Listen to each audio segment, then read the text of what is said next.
Hello and welcome to day number 72 of 365 days towards racial change. My name is Thomas Nyback, and I am so appreciative of you sticking around here on this year-long webinar, weblog, or whatever we're doing here.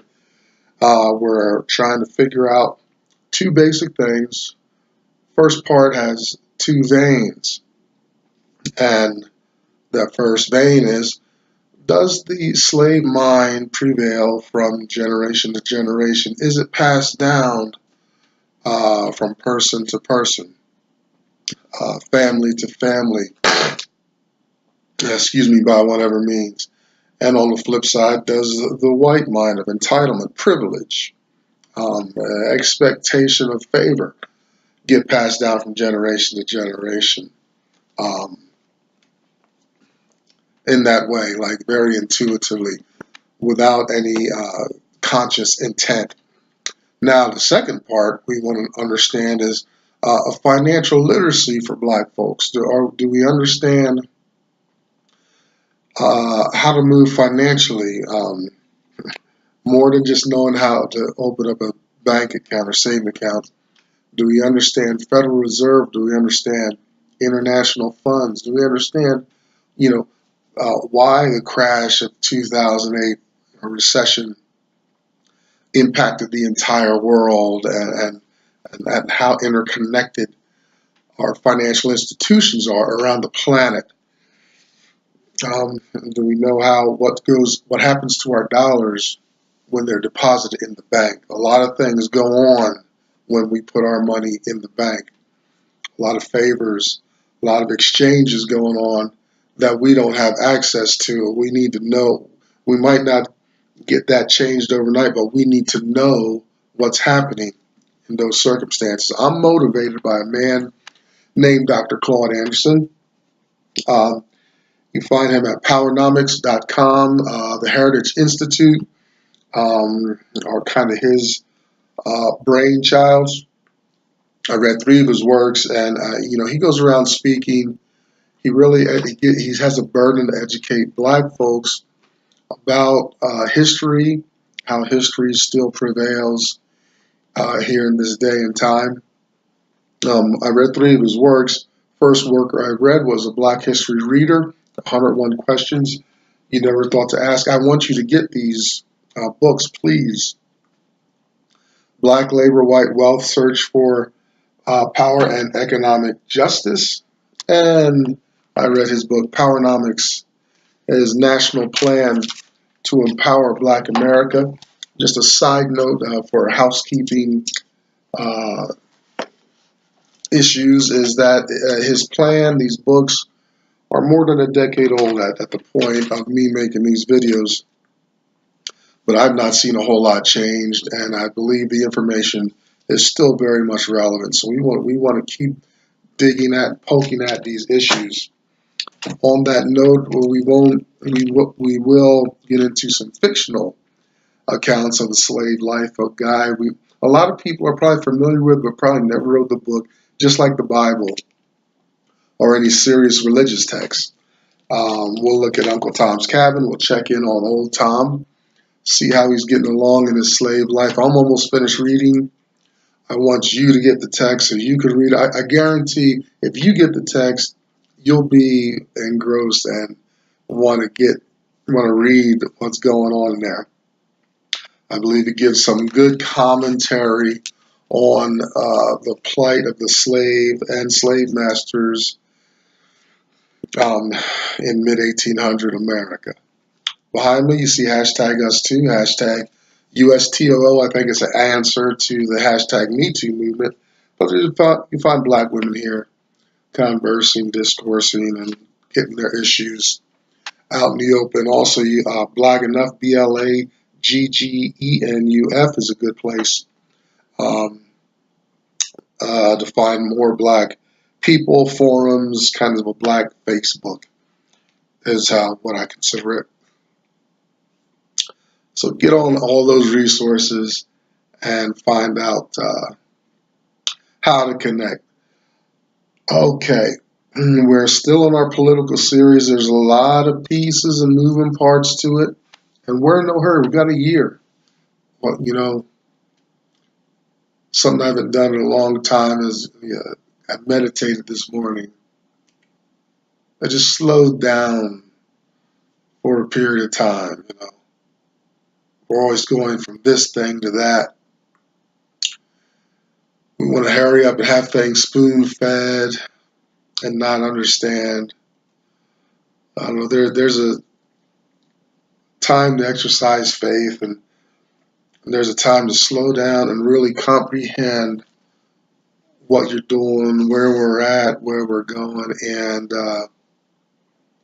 that time this morning was, I feel, beneficial. I hope to make that. I used to do it a lot. I hope to bring that back into my life in a very real, serious, consistent way. So having said that, we're on political step number 11 from Dr. Anderson's book, Powernomics.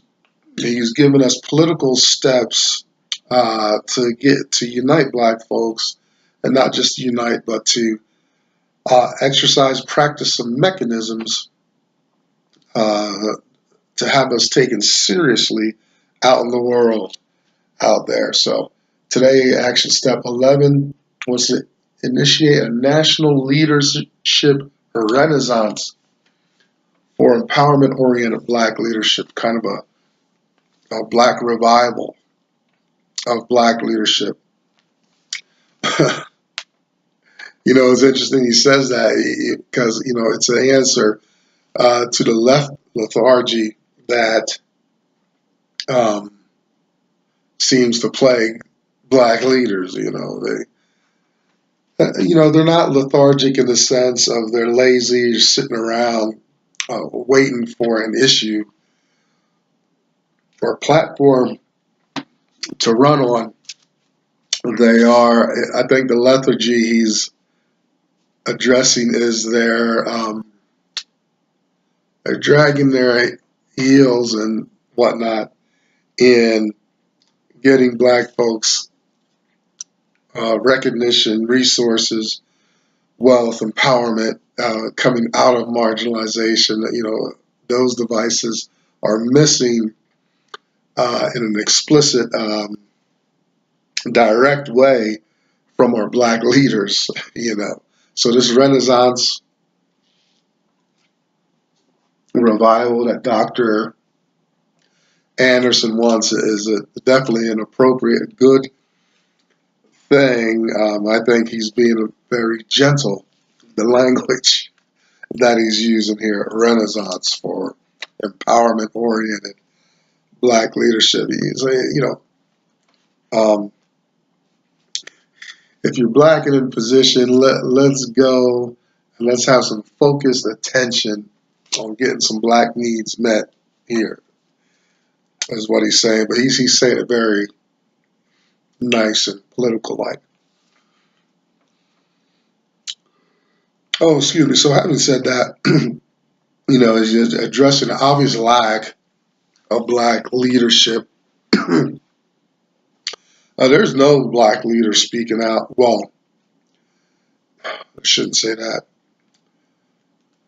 There's no Black leader getting serious public attention for speaking out. There's no Louis Farrakhan out there that I see or will see on CNN every night. That's when you're going to know when the conversation becomes mainstream.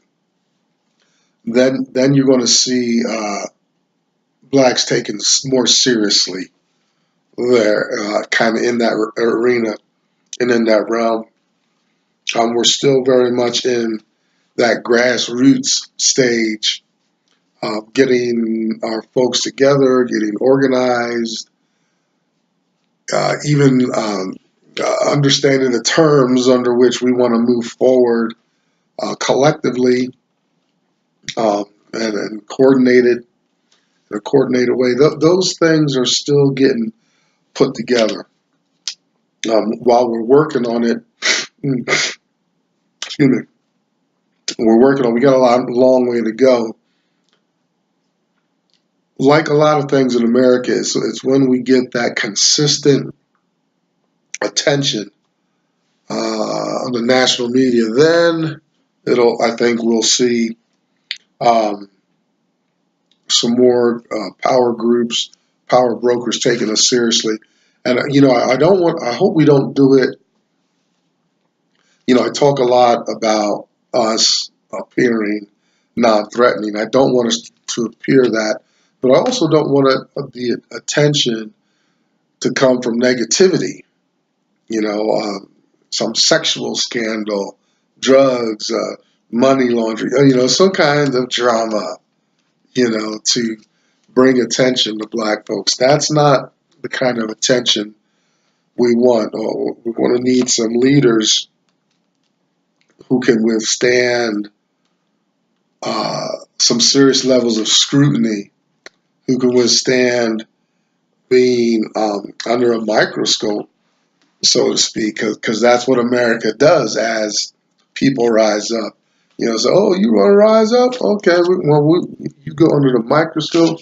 All of a sudden, there's investigations, FBI, rumors, and tweets and whatnot.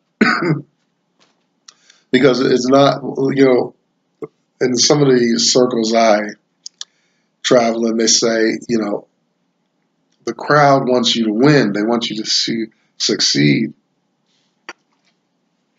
But America can't wait to pull out the books, pull out the dirt on you, uh, run it through the media, and silence on whatever platform you're trying to run on. America just, so as our leaders emerge, and I'm sure we probably have plenty above reproach that have not had their breakthrough on the national stage yet. But, when they break through, then they need to maintain that integrity. Okay? Gentlemen, ladies, let's separate from the drama. If you can't directly speak to the people that are close to you in proximity, leave the room when they start talking bad. Clear your throat and make a wise remark to that relative that wants to be involved with questionable activities and stuff. Let them know. Stop inviting them over so consistently. They know the right from wrong. You don't have to model anything that anybody over the age of 18, 19 years old. We know right from wrong. Everybody's going to have their adolescence and teenage years where they blow it. Hopefully it doesn't carry over into adulthood. But if it does, sorry, I can't be around that.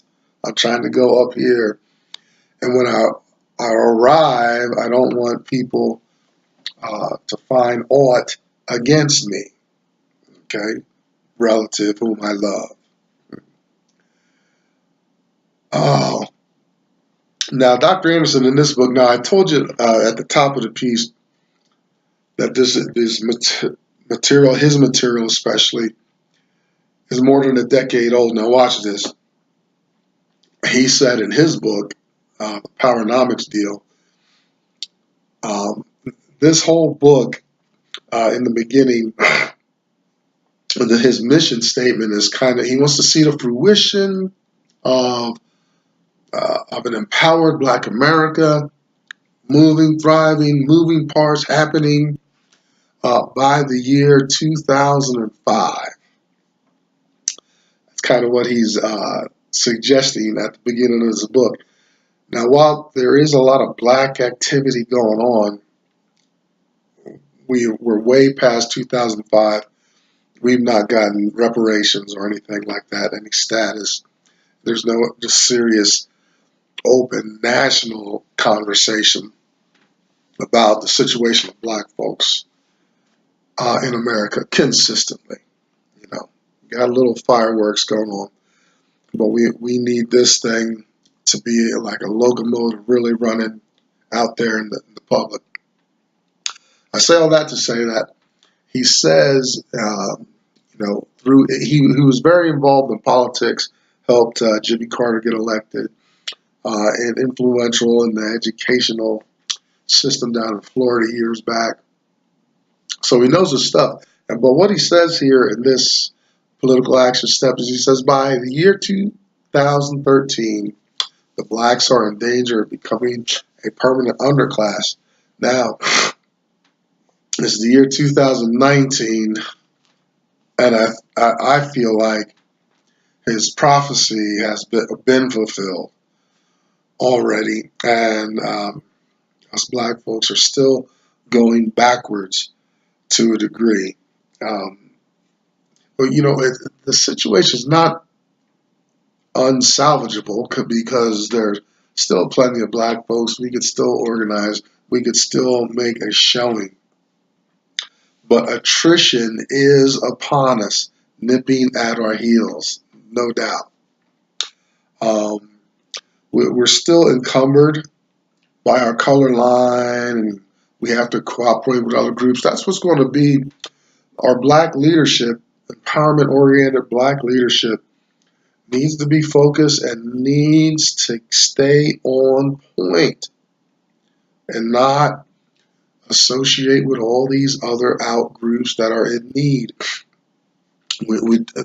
Blacks don't need that. We no longer need that. I'll tell you a little story. I may have told the story before, but I was out with a company, went on this overnight weekend that I was with years ago, and we canoed down the Delaware River. I had my own boat.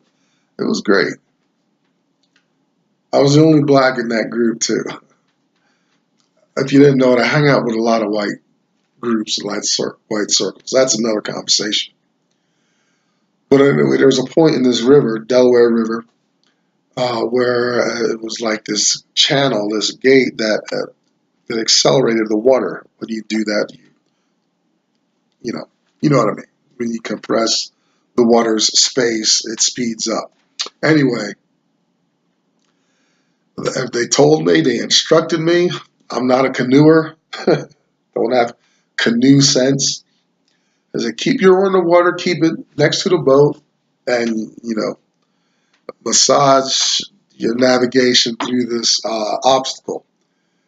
And sure enough, almost like Peter in the Bible, when I saw the waves and water, I tried to, like I'm going to handle it.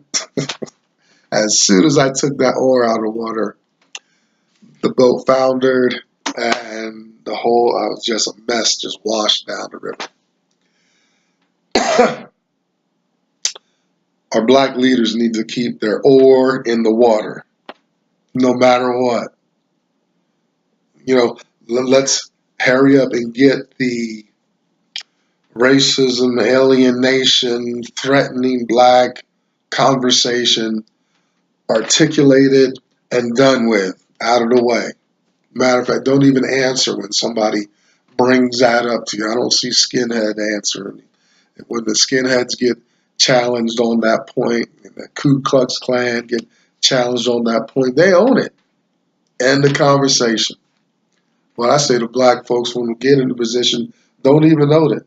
Just acknowledge that somebody has that point of view, as wrong as it is, and keep moving on. Because, I've said it before, we keep getting into this situation where the minute somebody says that the black man is being racist, that the black man is being threatening, or that the black man is alienating other groups and stuff, the black man shuts down and runs scared like Steve Harvey. It's like, no. I figure let's have the conversation, get it out of the way. Yeah, okay, you feel like that. Okay, whatever. I'm going to keep moving on, like the White House, like a White House press secretary. Good. I saw this woman that's speaking for Trump now. She's awesome. She knows she'll take stuff. She puts on her political oil and sheen, and when these reporters fire their questions at her, it just goes zing zing. Like a fighter. That they put some Vaseline, oil up the fighter when they go back. Some of these other vulnerable parts of their face. So when the round starts, the punches zing off much as it's lubricant. you know, Black leaders. I don't think I'll ever get to that level. If I do, I hope I remember these words. But I'm encouraged Black leaders to let it be. Fiat. So what they do with currency, money, let it be. Okay, you believe we're doing that, which we're not. We're not being racist, exclusion. We are being exclusionary, but that's to help us, and it actually helps the other groups. Let the other groups. It'll help focus our messages. Not all of us coming together, all saying kumbaya and we have overcome together and stuff like that. Let's get out there. It's like, okay, let's rise first on our own. Be exclusive. So that's going to be a big part of Black leadership. Don't fall into Dr. King's trap of being so inclusive and understanding. Because the white folks ran with that, and all these other groups piled in on the bus and went, no, son, I don't have anywhere to sit.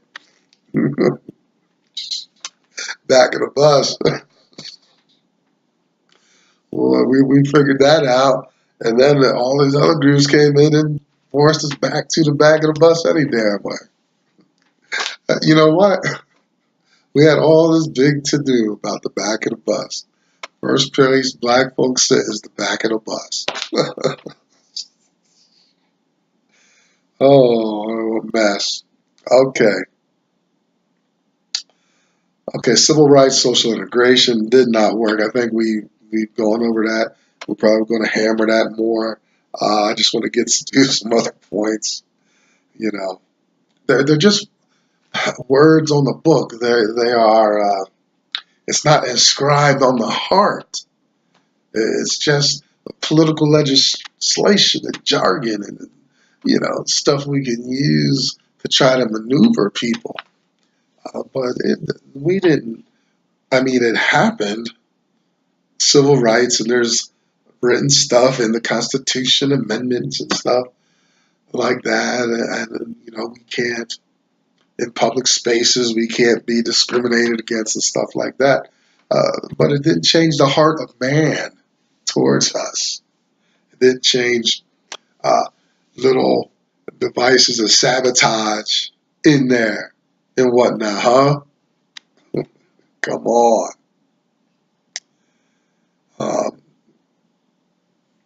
We're going to need Black leaders transparent about being Black. Like I recently started adding, let past slavery be a rally cry. Let's speak for our ancestors. Show up, not simply excel in an activity or service or product, but take some ownership.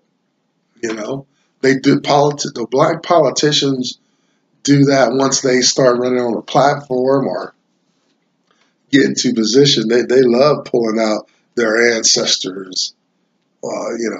Their ancestors were slaves on this plantation, and now uh, uh, they're the offspring, and now they're the mayor or a governor or something like that. That's as far as they go with that identification, but it's just that it's that important. It resonates. They use it. So why not keep using slavery? And bring those about, revive some of those old arguments. Invoke slavery in some of these debates and issues that we're bringing up. That's any kind of renaissance revival of black folks is going to have that type of serious dynamic to it, baby, no doubt.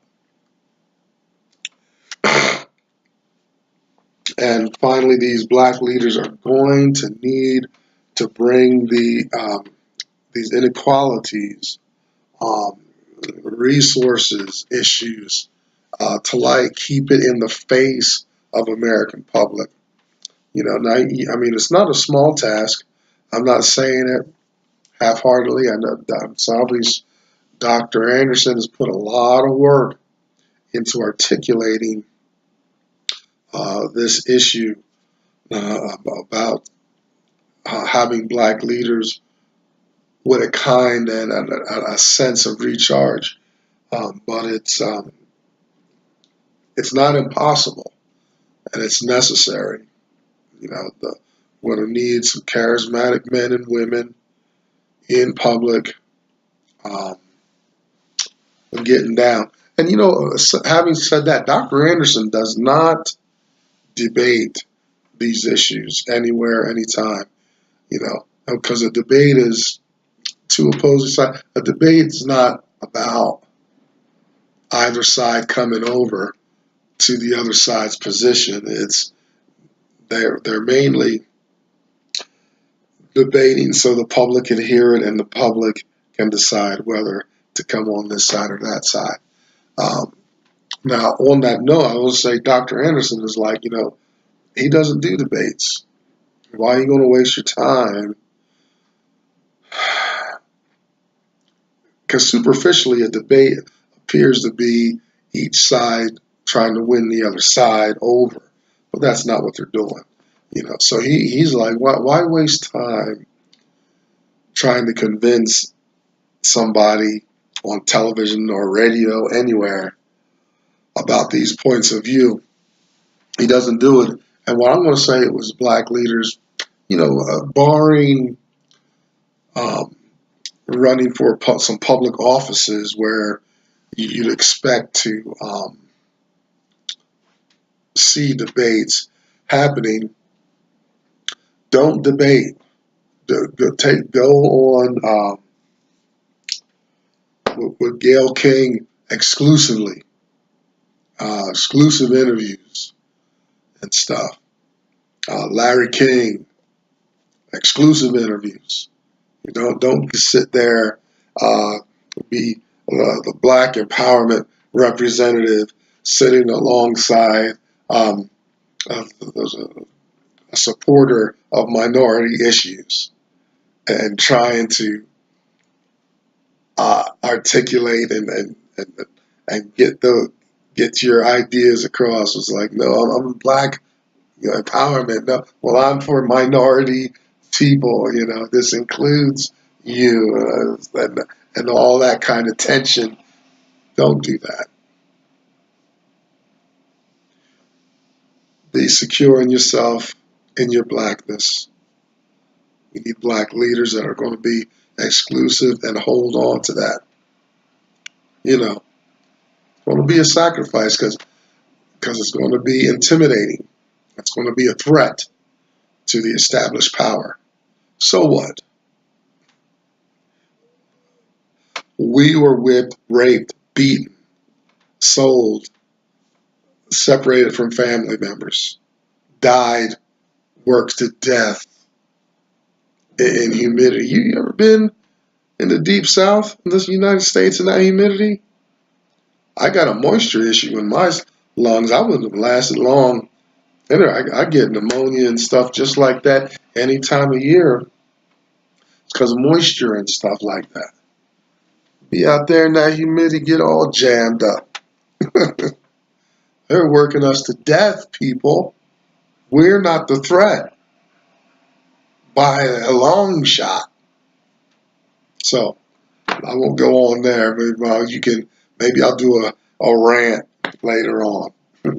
That's day 72. I'm Thomas Nyback, 365 days towards racial change. How you doing? I'll see you tomorrow.